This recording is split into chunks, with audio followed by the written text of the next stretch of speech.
The rain fell in measured rhythm on the windows of a cramped apartment in the outskirts of Marseille. Dim yellow light flickered from an old lamp, casting elongated shadows across the floor strewn with library books and unpaid bills. On the windowsill, a worn-out envelope sat, edges curled with time, the seal long broken. It was the only thing she had left from her mother, a letter unsigned, but burned into her memory like a scar that never healed. Serena Du Bois stared at her reflection in the cracked mirror opposite the bed. 26 years old, but her eyes had known 30 lifetimes of grief. Her long dark hair fell carelessly over a face that bore no trace of the wealth she had once been born into, at least by blood. She had the high cheekbones of her grandmother, the sharp gaze of her father, the man who never acknowledged her. Dominique Renaud, billionaire, industrial magnate. A name that opened doors in France's elite social circles, and one that had permanently shut the door on her existence. He was her father in biology, not in affection, not in recognition. He had met her mother, a young housemaid named Mireille, during one of his business retreats on the southern coast. What had begun as a reckless affair turned into a pregnancy he refused to accept. And when Serena was born, Mireille was cast aside like dust on polished marble. Serena had spent her childhood on the sidelines of opulence. She saw the Grand Renault estate only once as a trespassing child clinging to the hand of a desperate mother begging for medical help. They were escorted out by guards before her tiny feet even touched the marble staircase. Mireille died when Serena was 15. Cancer. Slow, brutal, unrelenting. And Dominique Renaud never answered the letters. Not one. Since then, Serena had survived, not lived, just survived. She worked double shifts at a small legal archive office by day and studied French corporate law by night. Every ounce of her energy was poured into one goal: to become someone no Renaud could ignore. Tonight, though, something had changed. The same envelope she'd stared at for years contained something else now. Folded inside the letter, hidden so long between the seams, was a birth certificate. Her birth certificate. And next to the name Serena Mireille Du Bois was a scrawled signature in ink that had faded with time but was unmistakable. Dominique Renaud. Her hands shook. She stared at it as if willing it to vanish, to deny the reality that had haunted her for years. But it didn't vanish. It screamed one undeniable truth. He had acknowledged her, once, in secret. And now, he was dead. Yes, dead. The obituary had come in the morning paper. Dominique Renaud had died of a heart attack at 67. The nation mourned, stocks fell, tributes poured in. But for Serena, it wasn't grief she felt. It was something colder, sharper, like glass under the skin. His death meant opportunity. There would be a will, there would be a reading, and she would be there not as a spectator, but as the daughter no one could erase anymore. She folded the certificate slowly, reverently, and placed it back in the envelope, sealing it this time with fire. As the edges burned in the metal ashtray, her eyes stayed on the flame. In the reflection of the window pane, she saw herself not as a maid's daughter but as a woman reborn from shadows, the illegitimate heiress. And she was coming home. Chapter 2. The echoes behind locked doors. In the cold silence of the Carrington estate, tucked behind thick velvet curtains and century-old mahogany doors, young Evelina stood in the gallery of portraits, those painted faces of her so-called ancestors staring down at her with frozen indifference. Men in powdered wigs, women draped in pearls and silence. She was not among them, and she knew it. Yet behind her, faint as a ghost's sigh, the whispers were always there. She's just the mistake born of a drunken affair with a maid. Carrington blood? Please. That child reeks of scandal. She had heard that voice before. Lady Meredith Carrington, her father's lawful wife, a woman with eyes as sharp as daggers and a mouth that never forgot to twist the truth just enough to cut skin. Lady Meredith wore grief for her husband like a corset, tight, purposeful, designed to suffocate others more than herself. Though Evelina was allowed to stay in the mansion after her father's passing as per a clause in his hastily amended will, she lived more like a ghost than a daughter. Her room was at the farthest end of the east wing, where the servants once slept. Her meals were late, her letters mysteriously lost, and when she walked through the halls, silence followed her like a shadow that knew its place. But that morning, something had shifted. While dusting her father's old study, the only place in the estate she felt a sense of warmth, Evelina stumbled upon a hidden compartment in the base of his antique desk. It clicked softly beneath her touch, revealing an envelope sealed in red wax and addressed in his unmistakable handwriting, "To my dearest daughter, Evelina." Read this only when you're ready to claim what is yours." Her hands trembled as she opened it, unfolding the first page with a caution born of years of being punished for curiosity. Inside was a letter, and something else. A key, small, golden, shaped like a rosebud. "If you're reading this, my sweet girl, it means I am gone, and you have become old enough to know what they tried to keep from you. You are not the product of scandal. You are not a mistake. You are a Carrington not just in name, but in right, in blood, and in legacy." Tears welled in her eyes, not from sadness but from the bitter validation that she hadn't been imagining it. The disdain, the gaslighting, the erasure of her identity. Her father had known, and he had tried in his dying days to give her a fighting chance. The letter continued, carefully written, filled with instructions, mentions of a private lawyer in Geneva, a vault in his name, and most curiously, a second will hidden, unfiled, never executed. Her breath caught as the truth sank in. She was never meant to be just a shadow in this house. She was meant to inherit it, all of it. But someone had made sure that will never saw daylight. A sudden knock at the door jolted her back to the present. It was Amelia, the only servant who dared treat Evelina like a person, not a blemish. She looked pale, uneasy. "Miss, Lady Meredith knows you were in the study," she whispered. "She's furious. She's already summoned the family lawyer. They're planning to send you away." Evelina's jaw clenched. No more hiding, no more obeying, no more waiting for dignity to be handed to her in crumbs. Clutching the letter and the golden key to her chest, Evelina straightened her shoulders and spoke for the first time that day, her voice calm, clear, and with a hint of fire. "Then let them come. This time, I won't disappear. This time, I fight back." The heavy oak doors of the Carrington study loomed behind Evelina like the closing gate of a fortress, but she didn't flinch. The letter in her trembling hand now burned with the weight of forgotten truths, and the small golden key seeming to pulse as though it carried the heartbeat of justice long overdue. She walked with quiet determination through the long corridor, lined with tapestries and ancestral portraits. Her footsteps echoed on the marble floor, no longer hesitant, no longer trying to soften themselves for the sake of not being heard. This time, she wanted them to hear her coming.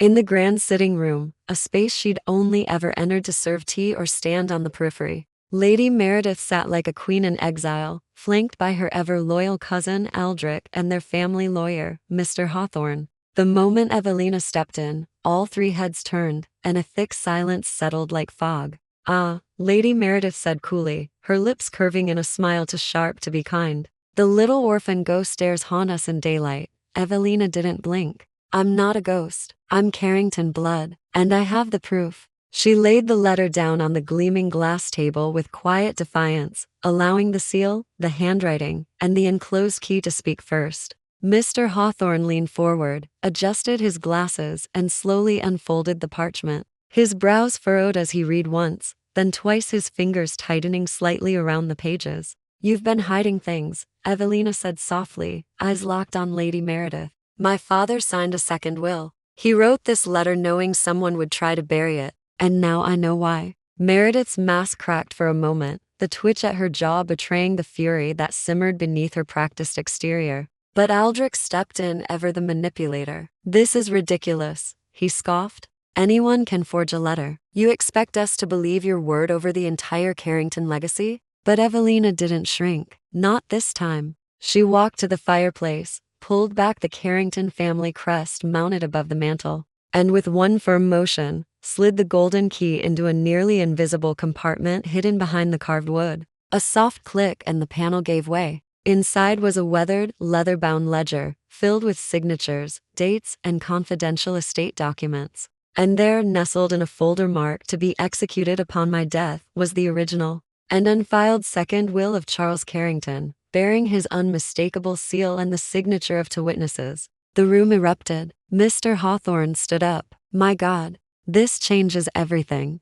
"No," Lady Meredith hissed. "This is a lie, a setup." She must have, but Evelina's voice cut through the chaos, colder than steel, sharper than glass. "You always called me a mistake," she said, her eyes locked on Meredith's like twin blades. "But the only mistake was underestimating me. My father tried to protect me from you, and now I'll protect his name from the rot you've left in this house." Amelia, standing just beyond the threshold, stepped forward quietly and laid a hand on Evelina's arm. "They can't silence you anymore, miss. Not now. Not with all of this." For the first time in years, Evelina felt something bloom in her chest. Not just rage, not just grief, but clarity. She had always feared being the outsider, the illegitimate girl with no right to claim her name. But now she saw clearly. She wasn't trying to belong to the Carringtons. She was trying to replace them, because the throne wasn't vacant. It had always been hers. They just locked the door. Now, with key in hand and legacy in grasp, Evelina whispered not to them, but to herself. "They wrote me out of the story, but I came back to rewrite the ending." Years ago, a desperate mother made a choice. She scribbled her last will and testament, assigning her young daughter Evelina as sole beneficiary, then sealed it with a wax stamp bearing her family crest. Then she placed it in the hands of her husband's brother, begging him to keep it safe, to protect her child. But as the siblings watched the house burn and the bodies pile up, that brother allowed the flames to consume the document, believing it prudent to erase any evidence of Evelyn's existence. Thus began the tale of the Carrington legacy, a modern classic about family, deceit, and revenge. Join me every weekday as we uncover the truth behind these beloved tales and the secrets they hold. Because sometimes our greatest treasures are the ones we never knew we had.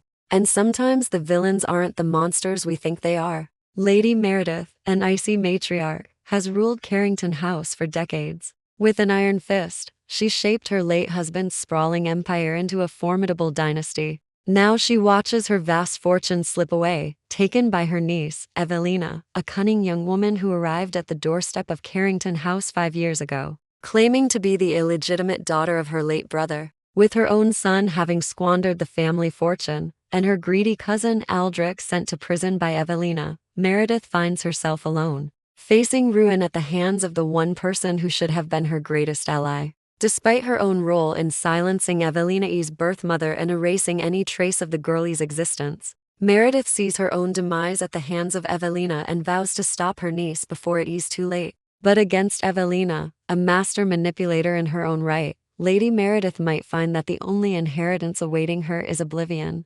Evelina is the protagonist of our story, a witty, sharp-tongued young woman who has spent her life navigating the shadowy world of high society with nothing but her wits. Forced to flee her homeland after her father is murdered and her mother imprisoned, Evelina arrives at Carrington House as an unknown quantity, claiming to be the daughter of Meredith's late brother and heir to the family fortune. Although Meredith welcomes Evelina into her home, she does so with the clear intention of exploiting the girl to her own ends. However, Evelina proves to be more than Meredith bargained for, skillfully manipulating her aunt into granting her a place within the family, and setting her sights on the ultimate prize, the love of her life. But even as Evelina finds happiness with the one person who believes in her, she plots her next move against her treacherous aunt, and sets in motion a chain of events that will destroy everything Meredith holds dear. Because when it comes to family, no one knows better than Evelina that blood is thicker than water. Hawthorne is the loyal family lawyer who has served the Carringtons faithfully for decades.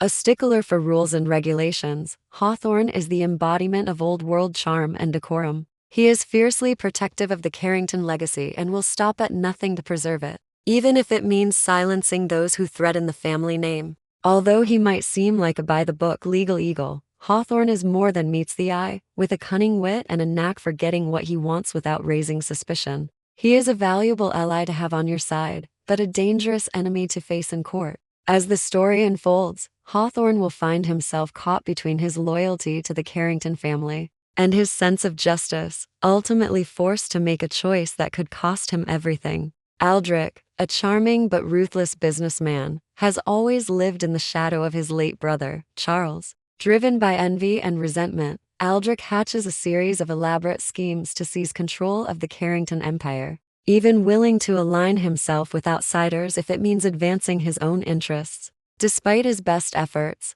Aldrich finds himself thwarted at every turn, often landing himself in hot water with the authorities. Although he might seem like a harmless schemer, Aldrich is capable of great cruelty and will stop at nothing to achieve his goals. Now, with Charles gone, Aldrich sees his opportunity to finally take what he believes is rightfully his and sets his sights on seizing control of the Carrington fortune for himself. But he has underestimated his niece, Evelina, who has proven to be a formidable opponent and will stop at nothing to protect her father's memory and secure her own future. As the battle for control of the Carrington legacy heats up, Aldrich will find himself facing his greatest challenge yet, forced to confront the consequences of his actions and the true meaning of family. There was a knock at the door. Evelina stiffened, her gaze snapping up from the open ledger. Outside, she could hear the distinct thud of boots on stone. "They're back early," she murmured, her eyes flickering to the imposing figures of Lord and Lady Harrington.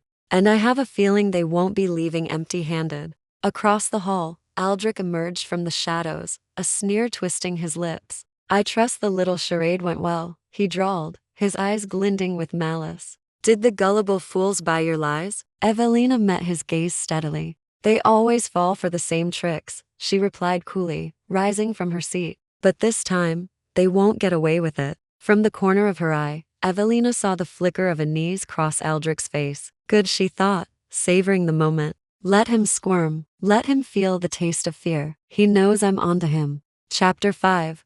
Blood will tell in the heart of London, where the past wore a silk glove and secrets were traded like currency. An old flame flickered to life. Julian Beaumont stood in his penthouse office overlooking Hyde Park, his phone pressed to his ear. On the screen behind him, London glittered like a promise of power, a promise he intended to keep. "Meredith," he said, his voice a dangerous purr. "I see you've decided to play your hand early." "Interesting." He swirled the amber liquid in his glass, each rotation a measure of patience wearing thin. "You know, the fact that you believe you can control this situation gives me a certain pleasure." There was a sharp inhale from the other end. "It's about the girl, isn't it?" Julian continued, almost as if anticipating her thoughts. "Yes. Charles's little secret. How tiresome. Always the unexpected twist in the tale, aren't you?" He took a sip, savoring the taste not of liquor, but of intrigue. "I had hoped you wouldn't interfere, Meredith. Our alliance was convenient. You needed me to solidify your position in the family, and I required access to your late husband's research. But you underestimate me if you think I won't act in my own interest." He set the glass down, his gaze fixed on the distant lights of the city. "As for this girl, she's nothing like her father, is she?" Meredith's voice hardened like steel. "She's a bastard, a disruption. No one can predict her moves, not even you."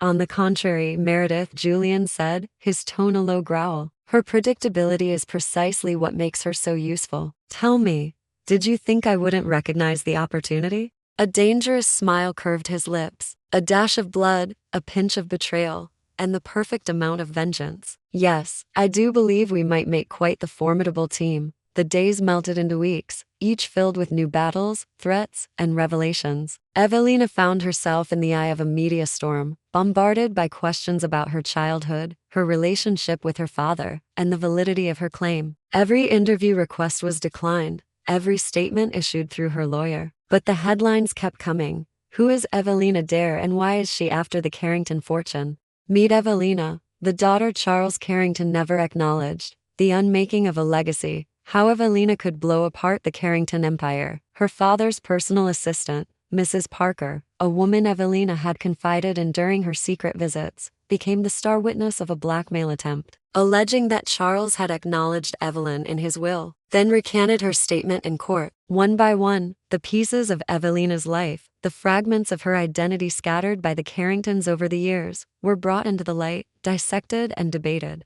Yet through it all, she stood firm. Each accusation pushed her closer to the core of her resolve. This was her father's final test of her, his ultimate trial, and she wasn't about to fail it. One evening, as Evelina sat alone in her apartment, surrounded by the familiar clutter of her life, she received an unsigned text message. "Tell me about your mother." The phone slipped from her fingers, clattering to the floor. Who was this? Someone from her father's team? Or was it a phantom from her mother's past? The past had a knack for showing up when you least expected it. And in this case, it arrived not with malice, but with mercy. From the ashes of her mother's grave, a memory bloomed. A name, an address, and a faint hope. In the cobblestone streets of Prague, amidst the echo of ancient stories, Evelina found the key to her lineage. The old bookstore smelled of parchment and secrets, its shelves laden with volumes that whispered across centuries. The owner, a woman with eyes as deep as the city's history, led Evelina to a worn leather-bound book tucked away in the shadows. Its pages, filled with spidery handwriting and pressed flowers, told a tale not just of ancestry, but of resilience. In the faded ink, Evelina saw the face of her mother, not as a socialite or a fallen star, but as a young girl dreaming of a world beyond gilded cages. With each page, Evelina felt her mother's spirit brush against hers, a silent promise echoing through time. In the solitude of her hotel room in Prague, Evelina pored over her mother's diary. It wasn't just a chronicle of events. It was a testament to a spirit unbroken by tragedy and sacrifice.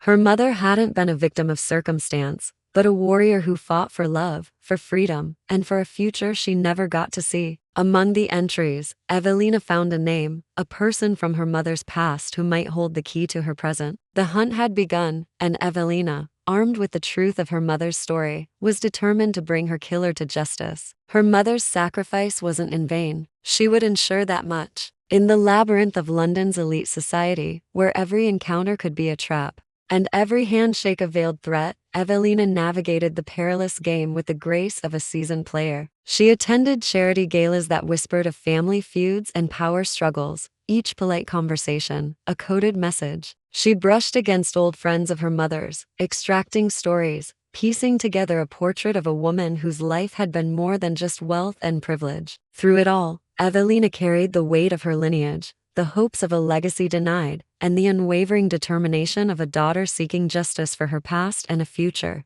But the path to the truth was a treacherous one, paved with secrets and shadowed by unseen enemies. And Evelina soon discovered that in the realm of the ultra-rich, where every secret could shatter empires, trust was a luxury she couldn't afford. The rain lashed against the windows of the grand ballroom, mirroring the tempest brewing inside Evelina. She stood poised amidst the swirling gowns and tailored suits, a lone figure silhouetted against the flickering candlelight. Across the room, Lady Meredith Carrington held court, her laughter tinkling like shards of glass. Surrounded by loyal lackeys and curious onlookers, Meredith seemed untouchable, her power as evident in the roomy's hushed tones as the stormy's fury in the crashing waves. Suddenly, a hand touched Evelina's shoulder. Turning, she found Julian Beaumont, his presence as dark and compelling as a moonless night. "Enjoying the party, Mister?" he asked, his voice a low rumble that cut through the room's chatter. She acknowledged him with a cool nod, her gaze fixed on her mother's former friend, Lady Ashworth.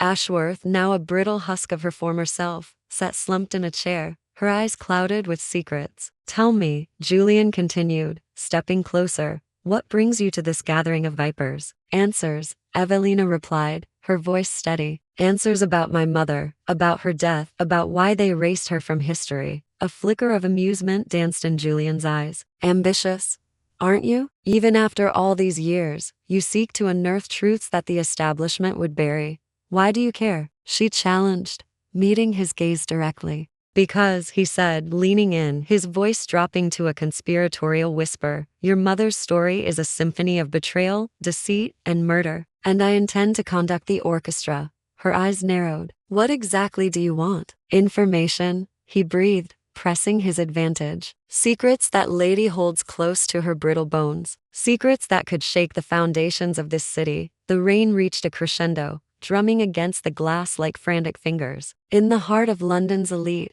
a storm was gathering. Secrets long buried threatened to spill forth, promising to shatter the city's gilded facade. And in the midst of it all, Evelina stood firm, ready to confront the shadows of her past and claim the truth as her inheritance. Chapter 6.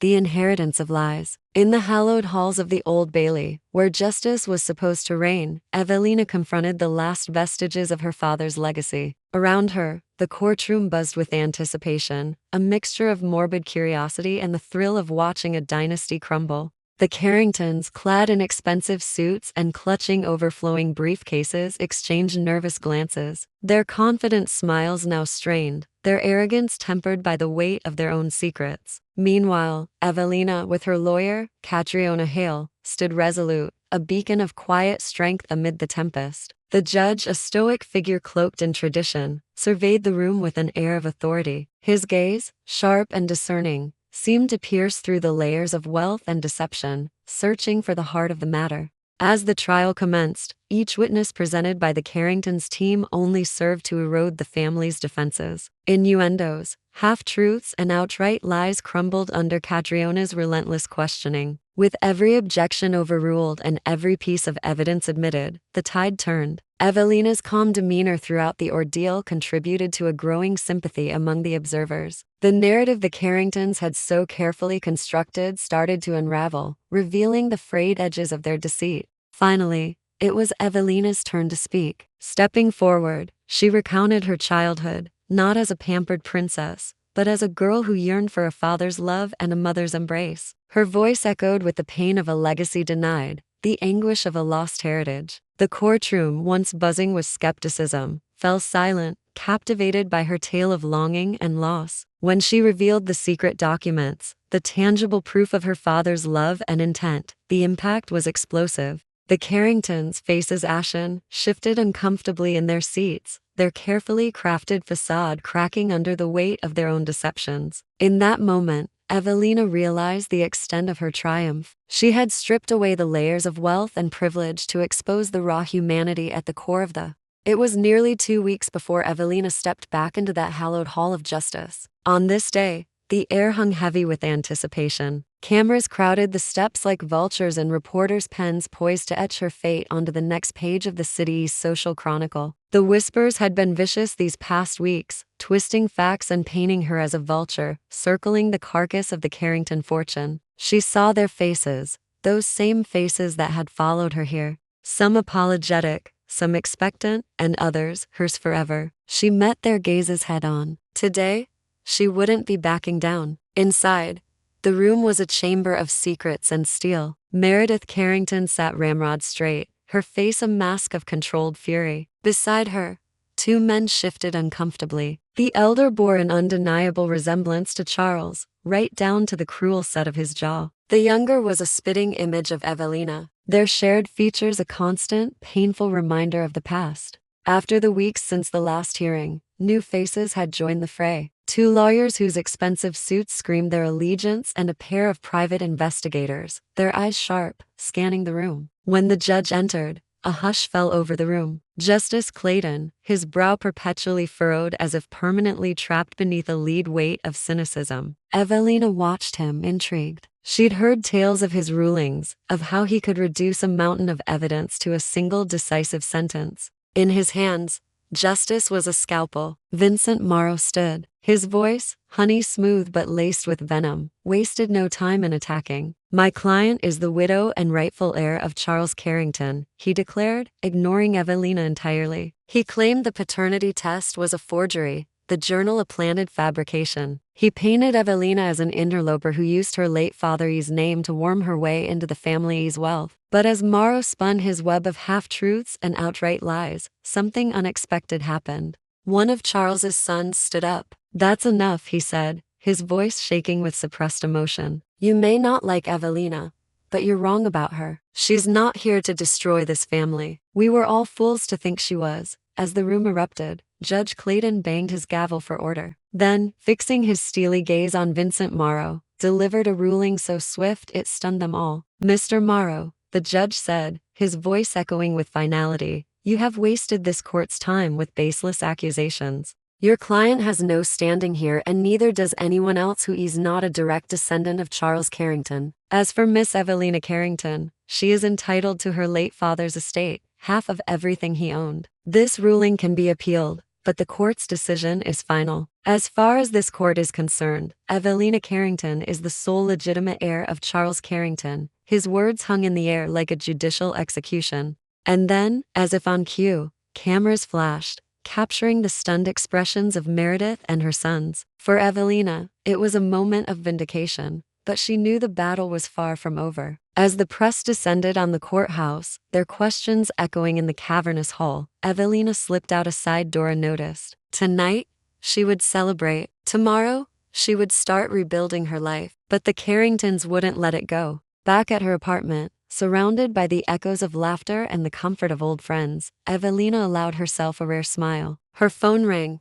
pulling her away from the warmth of the moment. She saw the unfamiliar number and hesitated. It could be anyone. The Carringtons had their own brand of vengeance. But as she answered, a voice, rich and cultured, filtered through. Miss Carrington, I presume. Who is this? A friend. We met at the courthouse today. You know, at the hearing. I don't think so.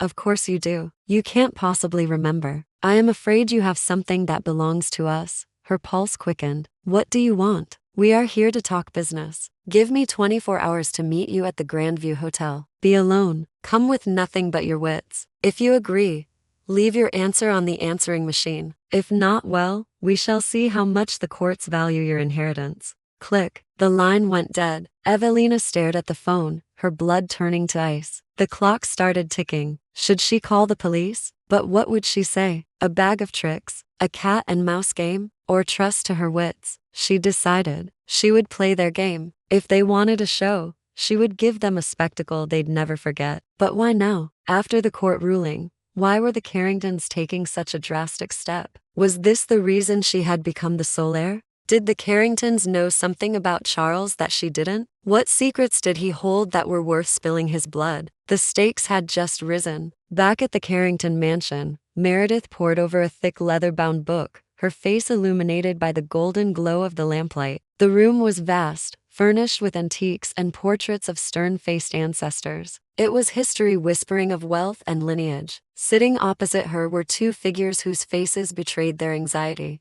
We waited too long, one of them said, his voice tight. Once that judgment was handed down, it was only a matter of time before the vultures circled. We should have acted sooner. There was no choice. Meredith snapped back, her voice betraying years of stifled rage. The papers were in order. No one could touch Evelina until Charles was dead. But now she has more than money. She has our bloodline, and that, Meredith hissed, her eyes flashing with dangerous intent, is not something she can take with her grave. As the night deepened, the conversation turned to a plan. Their faces, illuminated by candlelight, were grim masks of determination and desperation. Outside, the wind howled, mirroring the tempest brewing within. The walls of the study bore witness to generations of secrets, but tonight, a new one was being born. A secret that promised to drag Evelina Carrington deeper into the heart of their gilded cage, a trap from which there might be no escape. Evelina arrived at the Grandview Hotel lobby the following evening. Alone as instructed, she signed in and informed the clerk that she was expecting a call. She found a secluded table in the lounge, a glass of water on a silver tray beside her. Soon, a low voice broke the quiet. Miss Carrington. She turned to see a man whose age was difficult to discern. He moved with a feline grace, his eyes sharp and appraising. Beside him was a woman whose beauty was a predatory thing, her smile a slash of crimson against pale skin. Thank you for coming, the woman purred, sliding into the seat opposite Evelina. We come bearing an offer for you. What is it? An opportunity to make things easier for everyone. I'm listening. Give us the diary and we'll disappear. Evelina felt a chill. They knew about the diary. They must have known about the secret all along. Why should I? Because we can make your life very difficult, child. We know things about you, things you wouldn't want the world to know. I have nothing to lose. Oh, darling, you misunderstand. You keep the diary, but we ask for the truth. Tell us what is written in that book and we will ensure that no one ever lays a finger on you again. Evelina stared at them, her mind racing. Trust them. They were dangerous. She could see it in the way they held themselves, in their poised smiles. They weren't bluffing, but if she refused, they'd use their connection to the press to make her life hell. And then it hit her. Who were they really? Her father's past? Lovers, she thought, her mind clicking into place. So they weren't just blackmailers. They were ghosts from her father's past, drawn together by his impending death and united in their greed. The weight of the original deed, now passed into the hands of the auction committee and already being scanned and verified by legal onlookers, spoke louder than any accusation. And as Isolde held her ground, watching the gears of realization grind in Evelyn's eyes, she knew the house was losing its grip on the narrative. A long moment stretched, heavy with unspoken history and the sudden shift of power. Finally, Evelyn recovered, her movements regaining their accustomed smoothness. With a sigh, she straightened, dabbed at her lips with a lace handkerchief and lifted her chin in a serene return to form. A fascinating story, she conceded, her voice as cool and controlled as polished marble. But auctions must go on, and I dare say this relic is hardly worth delaying a night that's already exceeded our expectations. She turned towards the podium, ready to resume the auction with its vapid banter and frivolous bids. But at that precise instant, a young woman rushed onto the dais, gasping for breath. "Mr. Blackwood," she stammered, handing him an envelope sealed with a crest and addressed in elegant script. "It's from the Solicitor General." His eyebrows furrowed. He broke the seal and scanned the contents. Color drained from his face, leaving him ashen beneath his carefully maintained tan. He began, clearing his throat, but the rest of his words died there, swallowed by the mounting dread. Evelyn noticed the change in him, the subtle tremor of his hands, the flicker of panic in his dark eyes. Something was wrong, very wrong. She watched, a predator assessing its prey, as Blackwood struggled to regain his composure. "Gentlemen and ladies," he finally managed, forcing a smile back onto his face. "It seems we have a slight delay. Nothing a bit of levity can't fix." He gestured to the cowering woman. "Why don't you join me, darling? You can tell us all about this intriguing piece here. No doubt a family heirloom for the esteemed Miss Isolde." With a wink and a grin, he tried to steer the evening back to its previous course. But the facade was transparent, both to Isolde and to those with eyes sharp enough to see beyond the glitter. All eyes were on Blackwood now, waiting, wondering why the auctioneer was faltering, why the Solicitor General was involved, and why Isolde sat with an enigmatic smile playing on her lips. Just as the tension threatened to crack the gilded ceiling above, Blackwood cleared his throat and announced, "Ladies and gentlemen, since we seem to be experiencing a temporary pause in our festivities, I propose we turn our attention to the next lot. After all, time is money and we have many jewels left to unveil." His forced cheerfulness hung heavy in the air, doing little to mask the urgency in his voice. Isolde knew exactly what Blackwood was trying to do. He was buying time. Time for whatever legal or financial maneuver he and Evelyn had planned to neutralize her revelations. She wasn't foolish enough to believe he would let her disrupt his family's fortunes without consequence. No, the Carringtons were known for burying secrets deep, covering their tracks with the skill of seasoned conspirators. They wouldn't simply let this night end with their carefully constructed world crumbling around them, but they couldn't buy time indefinitely. Isolde watched Blackwood with detached amusement as he stumbled through the sale of the remaining items, his usual charisma dulled by worry. Each gavel blow echoed in the tense silence, driving home the fact that the game had changed. She saw Evelyn too, observing from the side, her mask of composure threatening to crack under the strain of keeping a grip on the situation. While the auction dragged on, Isolde retreated into the background, her gaze unfocused, seemingly lost in the swirling lights and chattering crowd. But she was far from distracted. Her mind was a steel trap, latching onto every word, every glance, every subtle shift in the room, searching for the telltale signs of her opponent's next move. As Blackwood fumbled through the final sale, Isolde stood up, her chair scraping against the marble floor with an audible screech. This was her cue. She walked with purpose toward the exit, moving through the crowd with a practiced ease that betrayed her years spent navigating these very halls. The soft murmur of conversation fell silent as she passed, replaced by the rustle of fabric and discreet whispers. She was a ghost passing through a graveyard of memories, the specter of the past come to reclaim her birthright. Outside on the terrace, the night air was thick with anticipation. The moon was a silver coin tossed into the velvet sky, casting long, dancing shadows from the trees. Isolde paused, savoring the feeling of the cool breeze on her skin, the scent of night blooming jasmine filling her senses. The familiar surroundings were a puzzle, each archway, each balustrade a piece in the mosaic of her childhood. But now they were tainted with the ghosts of laughter and secrets. She knew the Carringtons would be watching, waiting to see what her next move would be.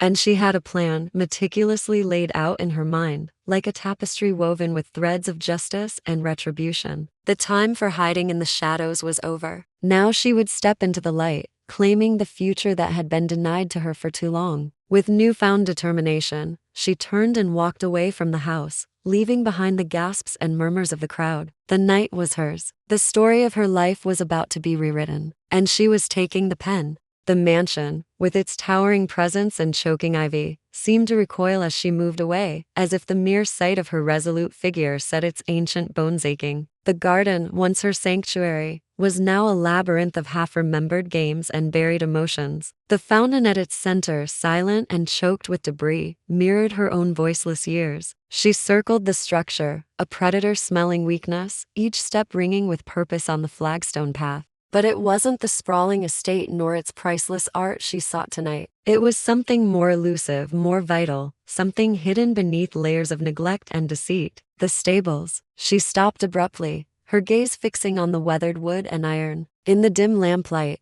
they looked less like a relic of the past and more like a tomb. A tomb she was about to open. Isolde paused, aware of the weight of her decision. She could turn back, retreat to the safety of the city, pretend this night had been nothing more than a cathartic outburst. But she wouldn't. She owed her existence to this place, to the life that had been stolen from her. And now she was here to reclaim it. Taking a deep breath, she pushed open the creaking door, stepping into the musty gloom. Inside, shadows stretched and twisted, forming phantoms amongst the scattered hay and cobwebs. But Isolde was undeterred. She moved with a dancer's grace, her eyes sharp and alert, searching for the answer that lay dormant in these silent chambers. It was here in the heart of the Carringtons' hidden past that she hoped to find the strength, the proof she needed to shatter the foundations of their present. Hey guys, welcome to this channel. Today we are going to be reading a spicy new book called People We Meet on Vacation by Emily Henry. This is actually the sequel to Betrayal,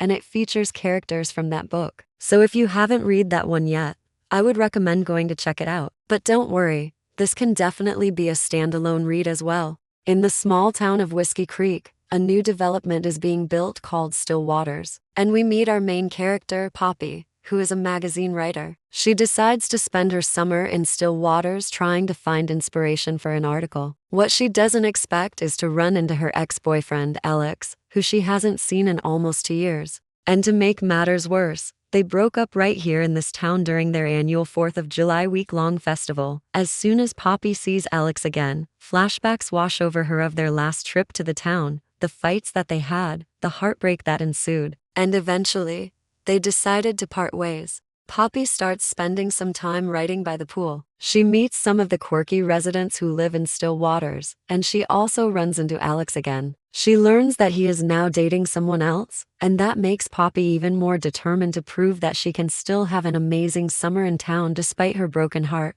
Throughout the story, we learn that Poppy and Alex had a tradition of taking vacations together every year since college. In fact, they took a vacation every single year and documented them with photos. At first, these trips were fun and adventurous. They went to exotic places, had exciting experiences, and they learned a lot about each other through their travels. Over time, though, the trips became more contentious. They argued a lot, they got into fights, and ultimately, their relationship fell apart under the strain of their travels. After Poppy and Alex broke up, their vacations became a painful reminder of what they lost. Poppy felt like she had wasted all those years on a relationship that never worked out, and she couldn't understand why she still had so many fond memories of their trips together. One night, Poppy is having dinner with her new friends that she made while in Still Waters. She opens up to them about her complicated feelings surrounding her past relationship with Alex and the memories that they created on their trips together. They listen patiently and offer words of support and encouragement. Finally, one of her new friends suggests that Poppy should try to reconnect with Alex and talk things through. She admits that she has unresolved feelings for him and that she misses him dearly. However, she knows that getting back together might not be possible. So instead, she decides to focus on patching things up between them first. And if it doesn't work out romantically, then at least they can remain friends. Poppy finds Alex and tells him about her decision. At first, he is hesitant, but eventually agrees to go on another vacation with her. They decide to go to Italy, which was supposed to be their dream trip back in college, but they never ended up going. Once in Italy, Poppy and Alex begin to rekindle their romance. They visit all the iconic landmarks, eat delicious food, and spend quality time with each other. They talk about their lives, their dreams, and their feelings for one another. Poppy realizes that she still loves Alex and she wants to give their relationship another shot. She confesses her love to him and they get back together. However, Poppy isn't willing to settle for anything less than a genuine and loving relationship this time around. She wants to make sure that their relationship is strong and healthy before they make any long-term plans. After returning home from Italy, Poppy and Alex decide to take things slow. They enjoy each other's company, communicate openly and honestly, and work on building a solid foundation for their relationship. Poppy is grateful for the opportunity to get a second chance at love with Alex. She knows that no relationship is perfect, but she is committed to making things work this time around. Throughout the rest of the summer, Poppy continues to explore her connection with Alex and herself. She learns that she needs to be honest with herself about her feelings and that she deserves a partner who treats her with respect and kindness. Through all of this, Poppy realizes that she has grown as a person since her last visit to Still Waters, and that she is ready to embrace whatever the future may hold for her. As the summer draws to a close, Poppy reflects on all the personal growth and self-discovery she has experienced. She realizes that she has become a stronger, more confident individual and that she is ready to take on whatever challenges lie ahead. She knows that with Alex by her side, she can face anything. And as they say goodbye to Still Waters, Poppy is filled with hope for the future. In the heart of Manhattan, within the walls of a glass skyscraper adorned with the Thornwell crest, Jasper paced his corner office, his tailored suit creased from anxious folds. Below, the city throbbed, unaware it was being watched, judged, dissected. He stopped at the panoramic window, the line between his reflection and the twilight sky blurring with the city's haze. Manhattan had always been his canvas. Its vastness, its hunger, its fleeting moments of glory, he'd painted his success there stroke by expensive stroke. But tonight, the canvas was stained. New York had become a battleground. Isolde had weaponized truth, or rather, unveiled it, exposing the rot beneath his family's gilded age. The stock prices were plummeting, board members were calling for heads, and the ceaseless hum of his phones echoed with legal threats and media inquiries. Isolde hadn't demanded money, apologies, or even retraction. She'd demanded exposure, and in doing so, she'd dismantled years of work, of subtle manipulations, buried deals, and veiled coercion. His father had taught him well, but apparently not well enough. Charles had kept secrets, buried scandals, but he'd operated in an era of shadows. Now, Jasper had moved to transparency, to public relations and image management. But still, it hadn't been enough. Isolde had come prepared, and somewhere deep inside, a cold knot of respect tightened with grim certainty. She hadn't just learned her lessons, she'd internalized them and twisted them against him. The city lights twinkled below, indifferent to his turmoil. His phone buzzed again. He didn't answer. He couldn't bear the lawyer's voice cutting through his facade of control. He wasn't merely trapped, he was isolated. All his calculated moves, the way he'd overshadowed his brother, Felton, positioning himself as the sole heir apparent, the way he'd subtly sidelined and neutralized rivals, it had all led to this. He was the CEO of a company teetering on collapse, the architect of his family's disgrace, and the target of a media frenzy he couldn't contain. His fists clenched. It wasn't just about salvaging the company, the family name, or the lifestyle he'd grown accustomed to. It was about proving his superiority, asserting his dominance. But Isolde had stolen his narrative. He scrolled through her social media feed, each post amplifying her influence, cementing her truth. He could fight back legally, discredit her, paint her as unstable. But the damage was done. Her story had struck a chord, resonating beyond his carefully crafted facade. How could he erase her when she was now everywhere? He wanted to crush her, yet a strange paralysis gripped him. In that moment, he envied his father, who had died believing the family's sins were safely buried. He would have given anything to share that grave, to trade places with the dead. But death was final. There was no coming back from it. And now neither was Isolde. As the city slept, he prowled his high-rise cage, a predator whose prey had turned hunter. The storm outside intensified, mirroring the turmoil within. Somewhere in the city, Isolde stood by her window, watching the dark clouds roll in. It was the kind of storm that could snap trees like twigs, but she felt no fear. The storm was hers. It had been years in the making. The rain lashed against the glass, but her eyes were fixed on the horizon, waiting. She wasn't waiting for a bolt from the blue or divine retribution. She was waiting for dawn. For Isolde, the storm was just beginning. As dawn broke, casting an ethereal glow across the ravaged landscape of her life, Isolde woke in her loft, her dreams filled with faces from the past, each whispering their silenced stories. The faint scent of lilies lingered, a phantom echo of her mother's favorite perfume. She sat up, the tangled sheets falling away like discarded armor. Despite the storm raging outside, a sliver of sunlight pierced through the clouds, illuminating motes of dust dancing in the air. It was a fragile truce in the war she'd declared, a momentary pause before the next wave of attacks. She could feel it in her bones, in the tremor of the floorboards underfoot. She wasn't safe, but she was ready. The messages and emails piled up, forming a digital siege. Some were threats, veiled or overt. Others offered dubious support, but the most intriguing ones hinted at fissures within the Thornwell ranks, a subtle shift in loyalties as the empire crumbled. A former associate suggested that Felton had been quietly distancing himself from Jasper's ventures. An old business partner claimed to hold damaging information about Charles Thornwell's early dealings, information that could shatter the family's untouchable image. Isolde's fingers tightened around the cool glass of her water as she read. Each word was a building block in a new reality, one where her family's sins were being unearthed, exposed to the harsh glare of publicity. She wasn't just facing one enemy. The entire clan, forged in secrecy and bound by blood, was descending on her. But she wasn't daunted. She was energized. She had unveiled the game, and now she would play it on their terms. The city came alive with the gray light of dawn. Taxis honked, sirens wailed, and construction sounds reverberated through the canyons of glass and steel.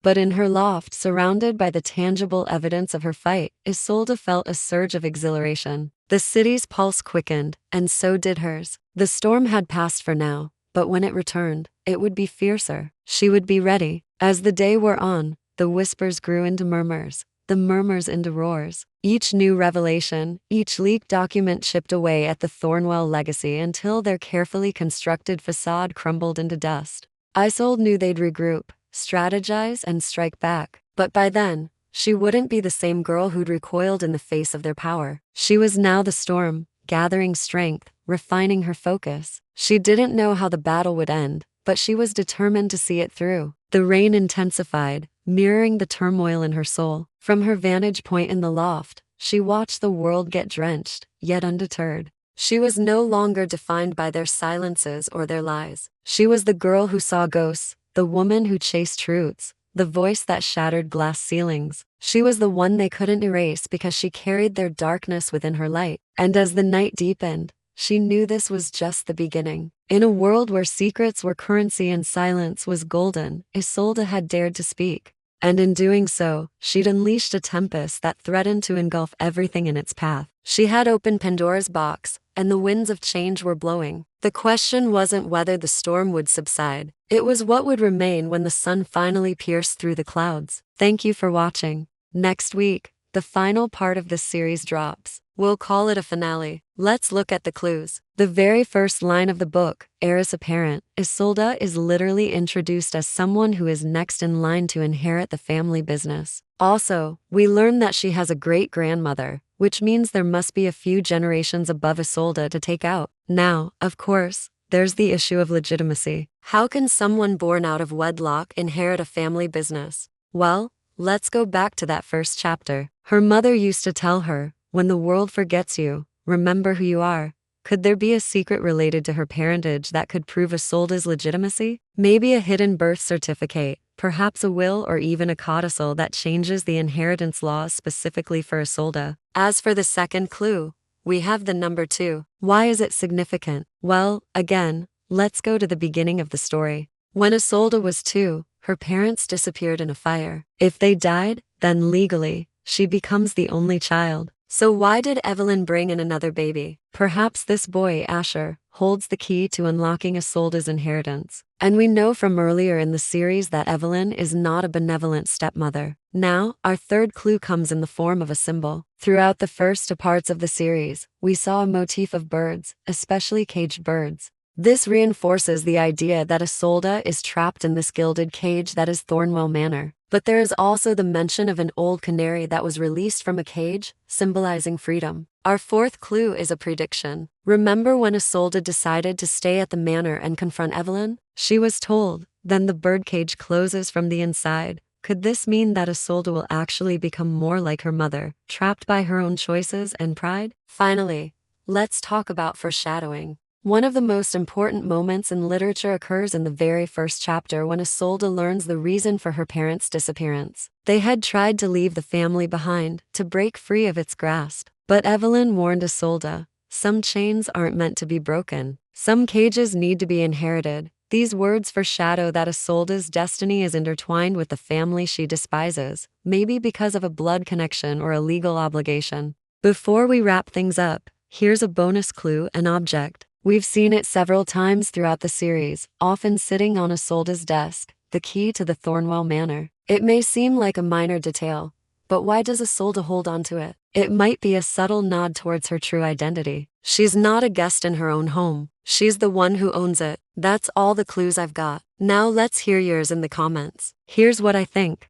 I believe that Isolde is the biological daughter of Jasper and her mother, making her the rightful heir to Thornwell Industries. But her birth was kept secret for some reason. My guess is that Evelyn orchestrated the fire to kill off her husband and assume control of the company. So how does Isolde fit into this twisted web of deceit? Well, we know she has a half-brother, Asher, and based on the series, he seems to be the favorite. However, the fact that Asher exists also supports my theory. If Asher is legitimate, then Isolde is too. Evelyn's actions may have been driven by a desire for power, money, or even love. Who knows? Men can be blinded by love too. But it's up to Isolde to uncover the truth and claim what's rightfully hers. Let me know what you think. Is Asher the one who's destined for the throne, or is it Isolde? Or maybe someone else entirely? There's so much more to unravel in the series finale, and I can't wait. Well, the fate of Thornwell Industries hangs in the balance. Isolde stands on the precipice of unveiling the truth behind her parents' death and her own identity. Join us next week for the final showdown. It's a roller coaster of betrayal, bravery, and self-discovery you won't want to miss. It's gonna be epic. Isolde found solace in the rhythmic beat of the waves crashing against the shore. As she walked along the beach, the sand shifting beneath her feet, she reflected on the journey she had embarked on.